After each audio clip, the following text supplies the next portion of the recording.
Good afternoon. Welcome back. I hope you managed to get something to eat. You did you? You're coming back, are you? All right. There was plenty of wine out there, I saw. But hopefully there will be people returning to this room. Because we've got a great afternoon coming up and some really intriguing, hopefully inspirational sessions. And we're going to start, because the theme now really is about energy transition. And we're looking at various aspects of that. And the first one kind of is looking at renewables and how the sectors are working to decarbonize. And we've got people from hotels, from airlines, from the big aggregator, from Amadeus. And we've also got Wassim, who you saw early on. But I will let Rachel, our host, who's the Director of Insight and Business Improvement at the ETOA, European Travel Association. I will let Rachel introduce the panel.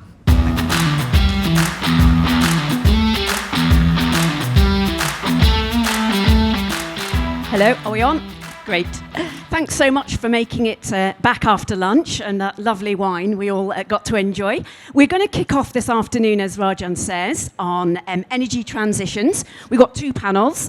We're starting with decarbonisation, thinking partly about the aviation industry, as the title says, but I think it's entirely fitting that we have also got the hotel sector and the cruise sector on the panel today, because I think one of the main messages we've been getting so far today from the summit is it's all about cross-sector collaboration. No sector can do it on their own, so I think it's entirely fitting that we're going to be discussing this in those terms. So I would love to introduce the panel, starting with Lucas Bobas. He's having a busy day.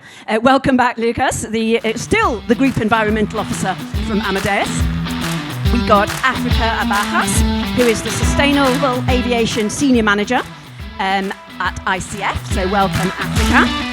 We have Inge Huijbrechts, who is the Global Chief Sustainability Security Senior Executive at the Radisson Hotel Group, welcome Inge. And finally, welcome back Wassim, who's Head of Sustainability at PONANT, so he's also having a busy day. Welcome to all of you.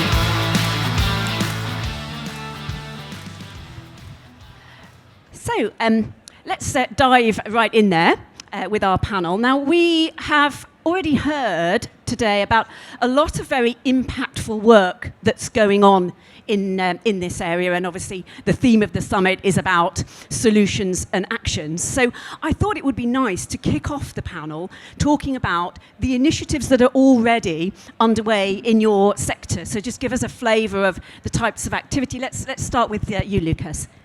Thank you. It's a pleasure to be here. Well, in our sector, we work, as you know, in the technology for travel. So we are in between the two industries, and therefore we have two very important challenges. One is the data processing activity that we all know that thanks to the implementation of new technologies that are going to bring us a lot of benefits, the energy required for these technologies is skyrocketing, it is growing exponentially, and we need to address that. So in our case, we have a data center in the south of Germany that we have been using renewable energy since 2019. We are at the moment migrating to the cloud, and we are working very closely with Microsoft to address these concerns. Then we also work with, 80% of our revenues come from airlines, so we feel the responsibility as well to engage with them and to see to what extent we can help them, first of all, be as efficient as possible in their operations. And many of our IT, in fact, are only successful if we manage to improve the operational efficiency of our airline customers. And this operational efficiency, fortunately, come very linked to environmental efficiency. If we manage to help airlines to reduce the weight of an aircraft, we help them to reduce fuel consumption, reduce emissions, reduce local pollution, reduce delays. So it's a win-win-win situation for everybody. Thank you. Africa. Thank you very much, Rachel. A pleasure to be here. I'm part of the sustainability team of ICF, so a big consultancy company. In my team, we help many aviation stakeholders to decarbonize. So we support governments, public institutions, airlines, even fuel producers, fuel suppliers. many airlines and airports that are all willing to decarbonize. Looking into the title, Renewables, well, a lot is going on. If you look at what airlines are committing to use sustainable aviation fuel, you see more than 50 airlines who are committing to use sustainable aviation fuel, and this will cover like almost 40% of the global passengers that these airlines are transporting. But we need that sustainable aviation fuel, and for those that might be a little bit familiar, you know that, well, a lot is going on, not only from a compliance point of view, but also from a voluntary commitment. But the volumes is what is there. So it's 0.5 million tons, and in order to address the commitments of the industry to meet net zero by 2050, we will need to multiply this number by hundreds of times. So there was a reference indeed this morning that we will need to multiply by 1,000 to meet the targets. And we need that fuel there, and we need a lot of collaboration in that regard. You might have heard that at the UN level, in the ICAO organization, even governments have committed to reduce by 5% of the emissions through SAF. If you look at what the SAF we will need, looking into what the percentage of renewables is right now into SAF, it's less than 6% of the overall renewables that are going into other modes of transport, and mainly, as you know, the road transport. But to meet those targets and those quantities of SAF, we will need to transform this 6% into almost 30% by 2030, and we are over the corner. So a lot of initiatives are out there, not only at policy level, regulatory level, also voluntary level, but we all need to be there because we need the money. So it's not only about commitments and about targets, but we need that fuel to be there, and that's not only dependent on the airlines and the aviation sector. We need fuel suppliers, we need fuel producers, we need many other and feedstock suppliers to make it that reality, but we can talk more about that later. So not just cross-sector collaboration and cross-industry, really. Exactly. Absolutely. Yeah. So Inge, fill us in on what's going on with the hotel sector. With pleasure. So I'm with Radisson Hotel Group, but I'll speak a bit about the industry. We heard this morning that tourism and travel in total, we heard it from WTTC, represents 7% roughly of global emissions. Hotels and the buildings and the operations are 1% of global emissions. But still, if you look at how many hotels there are around the globe and how we are structured, there's quite a challenge to decarbonize that sector. So we did a report collectively with the World Sustainable Hospitality Alliance a few years ago, which compared the emissions that we had in 2010 and the prospective growth of the industry, and it found that we will have to reduce our emissions by 60% by 2030, and of course 90% or more by 2050 compared to 2010. So the emission reduction we need is huge. Now, what has happened is that most of the large hotel companies like Radisson, we have set science-based targets, so we know what our trajectory is, we know what our action plans are, and we also publish yearly how we progress. For example, in our case, our latest report showed a 35% reduction in carbon intensity compared to 2019. So we are moving, but I would say we're not moving fast enough. And the things that we have been doing in the industry is a couple of things we have done and we are working on. One of the things we have done, for example, is collectively we have defined a net zero hotel methodology, because it's very complex to translate what SBTi says to the reality of hotels. So we all came together and we said, okay, let's translate that at least we know where we need to go and how we need to do that. Other things we are doing, for example, in Radisson, we work on green buildings, green energy, and green operation. I'm sure we'll talk a lot about green energy in this panel, but in the one of the examples that we are doing in the industry is that we are trying to come together to pool the volumes of hotels in certain markets to do a collective VPPA or PPA. We'll see what it is. We have the intention, but it's moving slow. And the other thing that we are doing in the industry is that we are thinking of how we can accelerate. Accelerate, for example, the building conversions to net zero level, or at least to a LEED gold or platinum level, to a high level of green building certifications.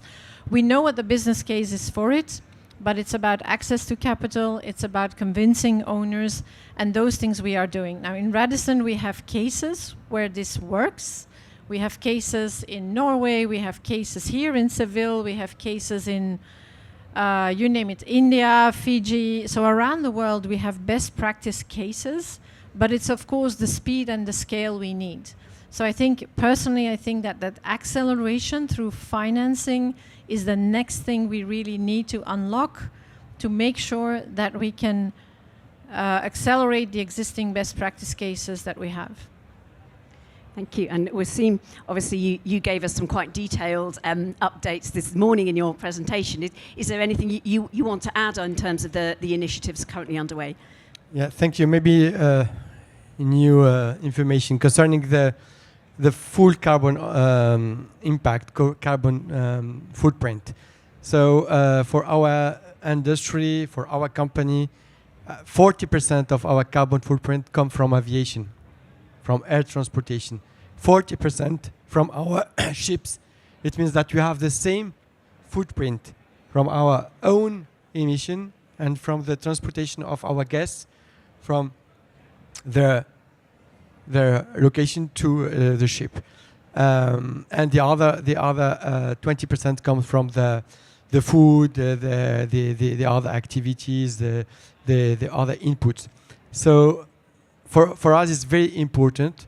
If we are talking about the future, of course, this morning I talked about the zero emission ship, but let's imagine that we will operate zero emission ship, so the 40% of the aviation will become 80%, and it will be the major part of our impact. So right now we are working on this topic. We have to work with our partners to find the solution to reduce the impact of aviation. It's maybe more difficult than for the ships because the size of the aircraft is limited, and you have to have the autonomy of energy enough for the long distances. So now we have the project called Green Corridor. Green Corridor is a zero emission journey, door to door, including hotels, including the aviation, and including the food, the suppliers, transportation of all the items. So we are testing this corridor in 2 destinations, the Antarctica through Argentina and French Polynesia. And the idea is not only to reduce the carbon footprint, but also to involve the passenger into the experience. So before starting the trip, the journey, they receive information about the sustainable tourism, about the natural conservation, and the education starts before the journey. And we work with our partners to make more SAF, more sustainable aviation fuel. It means about 10%. It is important for this long distance trip. And the other 90%, unfortunately up to now, we are using the carbon offset. We know that there are discussions about the carbon offset, but we prefer doing carbon offset than nothing. And with the hotels, for example, we work only with hotels having this same sustainability approach. So we are testing this model now. It is more expensive. For example, for a trip up to Antarctica, it's quite 2,000 euro more expensive comparing to a standard trip. But we have to start this kind of journey. Absolutely. I think, hearing particularly Africa and Inge, you're talking about these I suppose, demanding targets that you're mentioning, I feel slightly daunted, I suppose, in terms of, my thought was, just before we move on to thinking about the measurements, is, do you think they're actually realistic?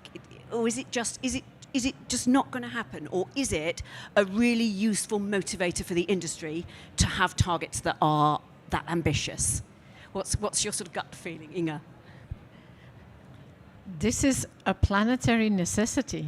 It is not about whether we like the targets or not. This is what we need to do. If you say it in a positive way, if you aim for the stars and you miss, you're going to land on the moon, right? So that's good. But the point is, we need to go there. It's the lady before from the space agency was explaining the next 20 years are already set in stone, and it's now a choice between 2 or 4 degrees global warming, and it's going to impact our industry. I think the message needs to sink in even more everywhere, and we cannot do this alone. So we are asset light, so we don't own the buildings we operate. So we need the asset owners. We need the platforms to work in the same way. We need the hotel operators like us, and we need the guests and the destinations. We all need to do this fast. Did you want to add anything, Africa? Yes, I will add. In my experience, it's very important also to differentiate between aspirational targets and compliance targets. And that's where sometimes it's difficult for the aviation sector to manage with, because aviation, it's a global sector. You have airlines flying internationally, but they have to comply with some compulsory and regulatory targets, like in EU, which are translated into regulations, but they are also part of aspirational goals and aspirational level at, for example, at ICAO. And also being conscious, as you have referred, that scope 1 of aviation is very relevant as a scope 3 of many other modes of transport or other sectors involved that need an airplane to be there. So you have the emissions. I have also seen some criticisms that sometimes aviation has had targets that they have not managed to comply with. So I agree that targets should be as realistic as possible, but no doubts that you have many governments, many public institutions, and even airlines themselves, because they are the ones under the eyes and under scrutiny, that are super willing and super interested in meeting those targets, because they have also a responsibility towards their passengers. Their passengers also need to know whether they are achieving what they are committing it. But if you look at what the targets for emissions reductions are, from ICAO, from other governments, and you look at what the expectations are in terms of emissions reductions, you see so much hopes again on sustainable aviation fuel. But we need other industries, we need other stakeholders to have that sustainable aviation fuel. It's just not something that an airline can get like this. They have been trading kerosene, but now in many airports they will have to decide, and in some airports they will not have the availability or the possibility to have access to that sustainable aviation fuel. That's why, again, collaboration is needed, and we also appreciate it from the aviation sector that other sectors, such as shipping, are trying to help because of the important carbon footprint that it has to the scope 3 of other modes of transport. If I may, I would like to add also that in the particular case of aviation, I think it's well, I guess this applies to others as well. It is quite uncomfortable to commit to a target that you don't know how you are going to reach. I agree that it's absolutely necessary, but at the same time, it is also uncomfortable to say, okay, well, I'm committed to do this and I don't know how to get there. That is a difficult message also to pass. Especially, I think, in aviation, there is one particular element of uncertainty because there is still not total clarity about what are the impacts of aviation, especially because of the emissions at altitude, or at least there is not yet consensus. We know that there is a special effect there, but that of course complicates things. The climate science is complicated, and I don't think we should be ashamed of acknowledging that we don't know everything, and therefore reaching the targets is particularly difficult. Well, actually, that's very convenient that you should mention that, Lucas, because my thought, as you were speaking, of course, is a really integral part of this is actually measuring the impact itself and agreeing on what those metrics are. So like you say, part of the problem is if you're not knowing how to get there is also not knowing whose net zero am I talking about? You know, Inge, of course, you mentioned the fact that the hotel sector had all got together to kind of work on that. So I'd be really interested to hear where you all think we are with impact measurement and what do we need to do to make sure that we are all agreed on what the metrics are. Lucas. Yeah, following on, because I wouldn't like only to put the problem, I would like to also suggest some solutions. I mean, we think we work in being able to say, okay, let us agree. We know about these uncertainties. We know that we can reach some level of precision in the calculations. Let us have consensus between all of us on how to address this topic so they can be transparent to the travelers and to encourage travelers to take action. No? So I think it's quite important that, well, it's, I think, critical to be able to agree on how to measure the impact so that we can take that as a point of departure for everybody, that we can take action afterwards. Otherwise, we run into the problem or into the difficulty of confusing travelers, no? Because if I calculate the impact of a certain trip in a way, and someone else does it in another way, and someone else does it in another way, then the traveler is confused. And if you don't pass very clear information, it becomes then very difficult to encourage action. So if we come across with the same measurement and explaining clearly what can be done and facilitate as much as possible action from the traveler and from every other stakeholder, then I think we are in a much better situation. So harmonization is absolutely necessary. It's not sufficient. Absolutely, Africa. Yeah, completely agree. Also for those in the audience that you might not know, airlines have been monitoring in a very robust way, verifying and reporting their CO2 emissions for a long, long time because that was compulsory through the European trading scheme, the EU ETS. So this has been happening since 2012 for any airline flying from or to the European Union. Then we have CORSIA, a global scheme in which also airlines have the obligation to monitor their fuel consumption and therefore their emissions in all their international flights. But we are talking about CO2 only. And then if you look at these flight calculations more targeting the passenger, that's where we find a little bit of mess. Because there are many calculators out there providing different data, with some only covering CO2, others other non-CO2 gases. And that's where the complexity comes. And you might have heard that even the European Commission started action against some of the airlines because of not providing the accurate information. But then the question is, what is the accurate information? Because if only from a regulatory point of view you are looking into CO2, but you want to cover all gases, and then you have a lot of scientific uncertainty of what the impact from other gases is going to be, how to do it. In that regard, I think that the EU is taking very important steps here with, maybe you have heard about the flight emission label. It was called before the eco label, but it's going to be a standardized way of calculating what the CO2 footprint is per passenger on a route level. Because on routes is where mainly airlines, we were talking about this, right, in lunch, they compete. So passengers will have informed information about which ticket they want to buy, coming from this certified by an EU organization that is going to be EASA, having this harmonized and informed information about this, but only on CO2. Hopefully, as long as scientific research and harmonization is gathered, we will be looking into more harmonized ways on how to provide appropriate data covering the other gases, not only the CO2.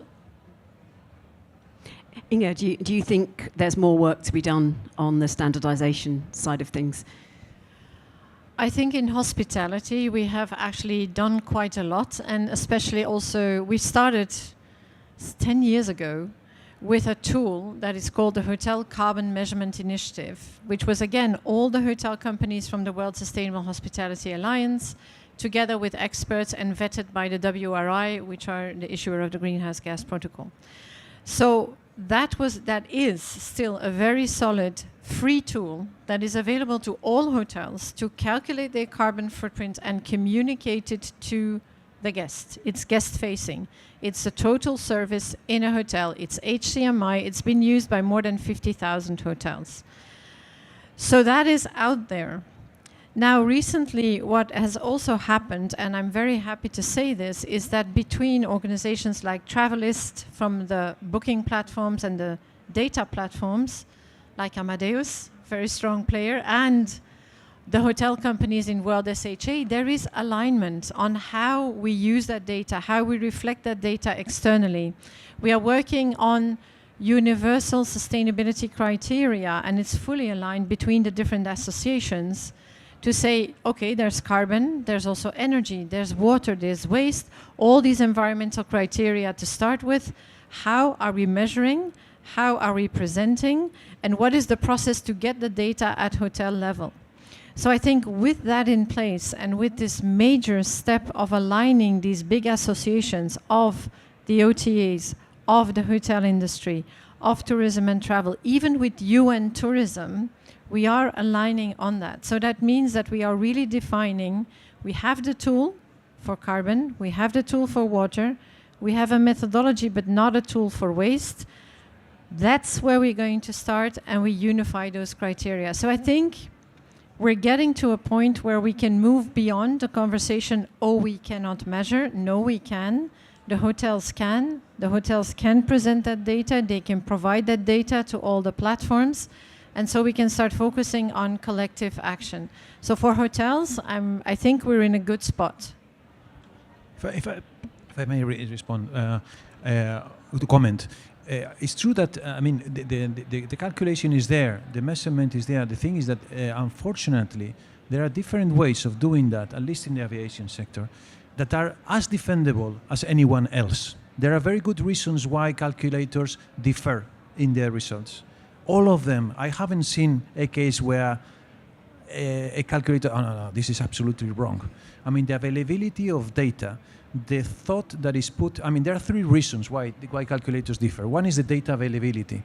You need to know what aircraft is flying, something that is quite difficult to do if you are trying to pass the information to the passenger 3 months in advance because you don't know what aircraft is going to fly. So there is some limitations, but there is an issue about data. Then there is an element of subjectivity because in the end you need to allocate the emissions of the aircraft to the passenger, and sometimes the flight is full, sometimes it is not. How do you average that down is a decision you have to make, and the way that you do it influences a lot. And the third thing is the uncertainties in the particular case of aviation. That is why there are many different calculator methodologies. We know that all of them are defendable. I think we still have a way to go in terms of let us make sure that the passenger is not confused. And I would like to challenge the work that needs to be done. If I may ask the audience, please, how many of you have used a calculator to estimate the emissions of your last flight? Can you please raise your hand? Okay, well, not too bad. On average, this is much lower. I think this is an audience that is, but I would say was more or less 20%, of the audience. That is very good. And that is the way we have to go. We have to get all of us passengers familiarized with information of the impact as much as we are with the price. And when we get there, then it will be easier also to take action. So we have, I think, a long way still to go together in the industry. Are you finding that in cruise, Wassim, in terms of having standard ways of talking about all of these things? It's an important topic for us. I told you about the transportation of our passengers, but also of our crew, because almost 3,000 people to transport from around the world using essentially aviation.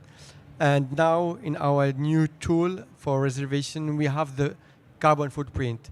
So we also included that since the last year to make the right choice. When we have the choice between train and aviation, unfortunately we choose aviation. But I would like to come back to what we learned this morning about the development of the market from India and China we have to be honest. The volume will increase. The aviation will increase. So we can also see all the orders for the new aircraft, and they will use the existing fuels. Let's be honest that even in 10, 20 years, we will still have carbon footprint from aviation. We will have more than 10% from the carbon footprint coming from aviation. So maybe my honest opinion is to decrease the carbon footprint from the other industries. Easier way and cheaper way. Simpler for them, yes.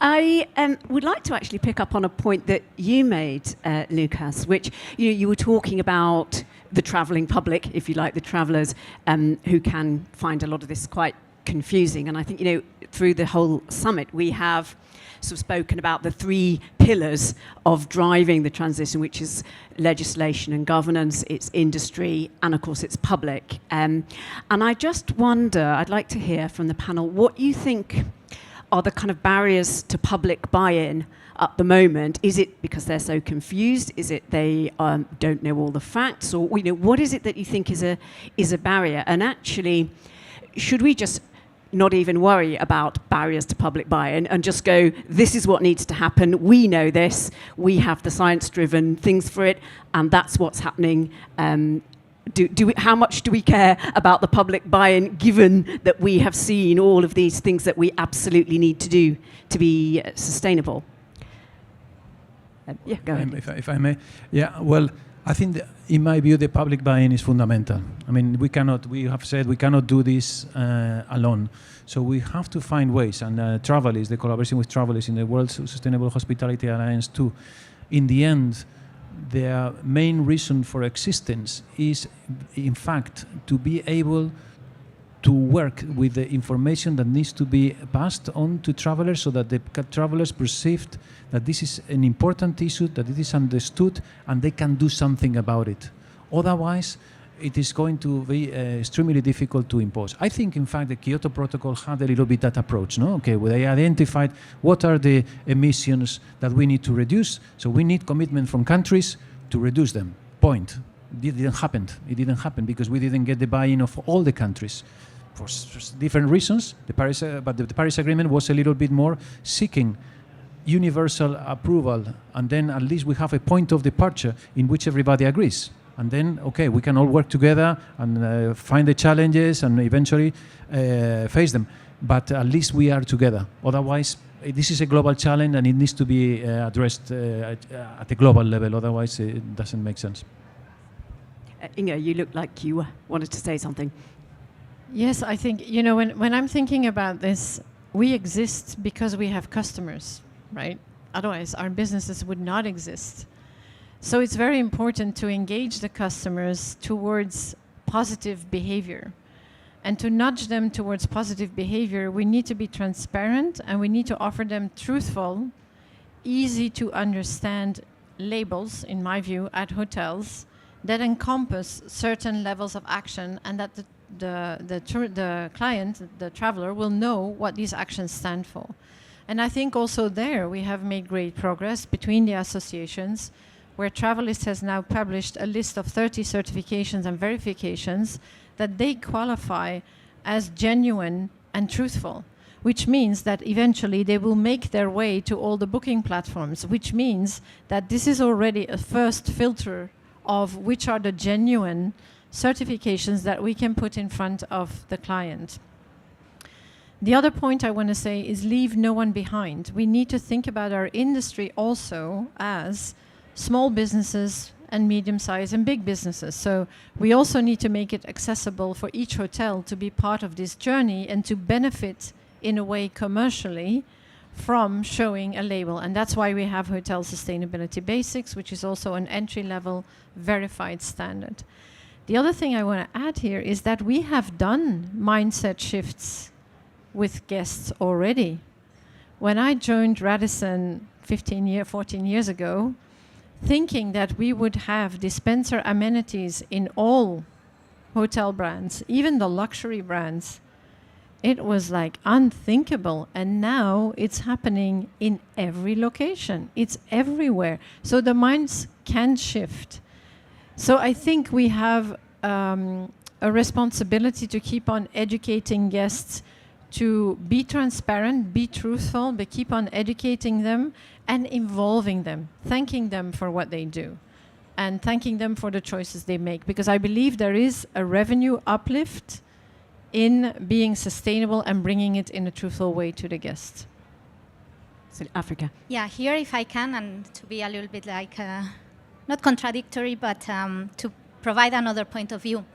When it comes to the passenger, I think it's going to be key that the passenger is well informed and that the information is transparent. And again, here, for example, for the calculator, the fact that it's going to be an harmonized EU calculator providing the data on a route level is going to be super good for the passenger to decide. But then, for example, looking into SAF, to what extent SAF will be dependent on the choice of the passenger? We have seen several initiatives where commitments from corporates or the passenger, like putting more money on the ticket just to allow the airline to use SAF.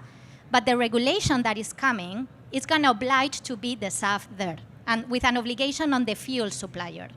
The more SAF that there will be, of course, the lower price there will be, but it will also create an increase of the kerosene.